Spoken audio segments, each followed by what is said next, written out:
इस कक्षा के माध्यम से हम यह जानेंगे कि जो भी जल का हम प्रयोग करें उस जल में विभिन्न प्रकार के जीवाणु जीवाणु वायरस या विषाणु पाए जाते हैं। उस जल में अगर जीवाणु वायरस या विषाणु पाए जाते हैं तो वो मनुष्य में कौन कौन सी समस्या उत्पन्न कर सकते हैं उसके बारे में हम लोग जानेंगे। सबसे पहले हम लोग समझेंगे वायरस।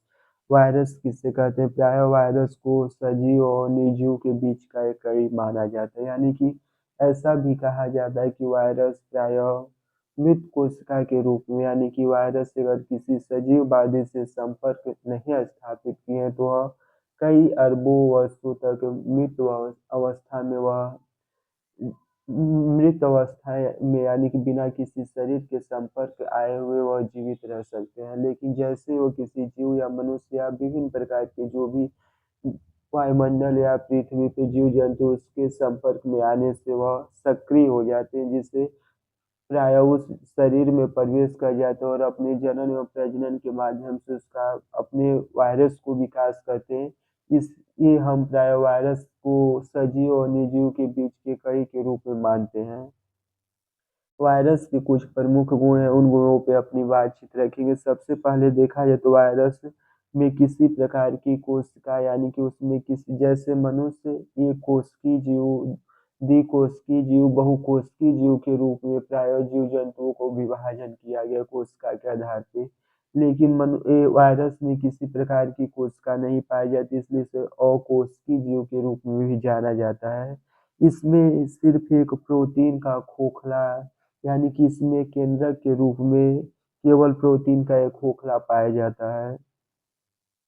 वायरस के कुछ उदाहरण इस प्रकार से हैं, जैसे कोविड, HIV/AIDS, जैसे कोविड, HIV/AIDS, खसरा, इन्फ्लूएंजा, सामान्य सर्दी जुकाम। वायरस की वजह से होने वाले विभिन्न रोग कोविड, HIV/AIDS, खसरा, इन्फ्लूएंजा, सर्दी जुकाम, यह प्राय वायरस के संपर्क में आने से इस प्रकार की बीमारियां होती हैं।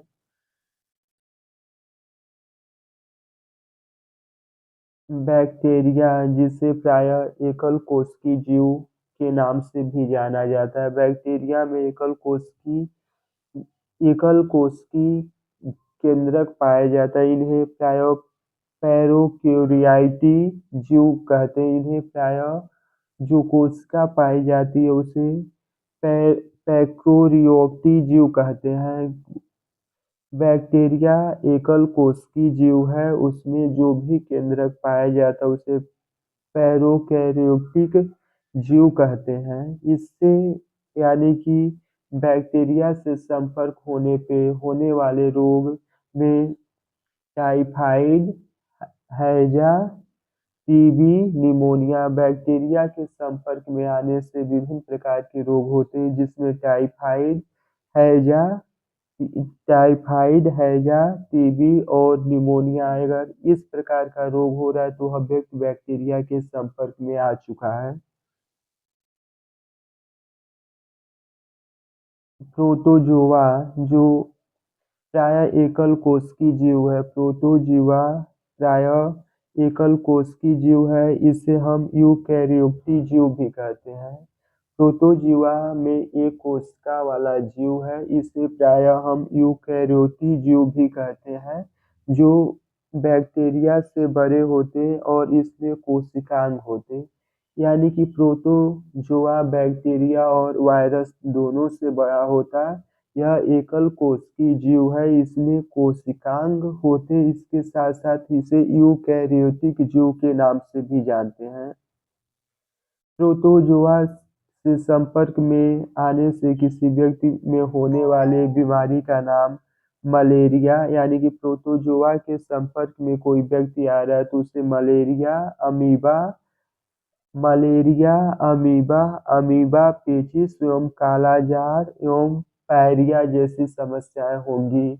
बैक यानी कि प्रोटोजोआ से संपर्क में आने वाले व्यक्ति में डिजीज के रूप में मलेरिया, अमीबा, अमीबा पेचिस, कालाजार और पायरिया जैसी बीमारियां होती हैं। जबकि वायरस के संपर्क में आने से व्यक्ति को इन्फ्लूएंजा सामान्य सर्दी जुकाम, कोविड, एचआईवी एड्स और खसरा जैसी बीमारियां होंगी।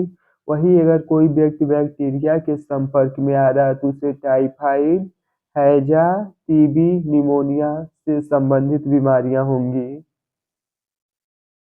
जल में संदूषक का से वही है कि अगर हम विभिन्न जल का सेवन करें उसमें विभिन्न प्रकार के वायरस या बैक्टीरिया या प्रोटोजुआ अगर पाए जा रहे हैं तो वह स्वास्थ्य पे क्या प्रभाव डालते हैं उसे ही हम जल में संदूषक के रूप में जानते हैं। यानी कि हमारी जो रोगजनक जीव है जो जीवन पे उसका प्रभाव प्रतिकूल यानी कि उसका प्रभाव दुष्प्रभाव के रूप में हमारे जीवन और स्वास्थ्य पे पड़ता है। उससे हम अनेक प्रकार की बीमारियों से ग्रसित हो जाते हैं।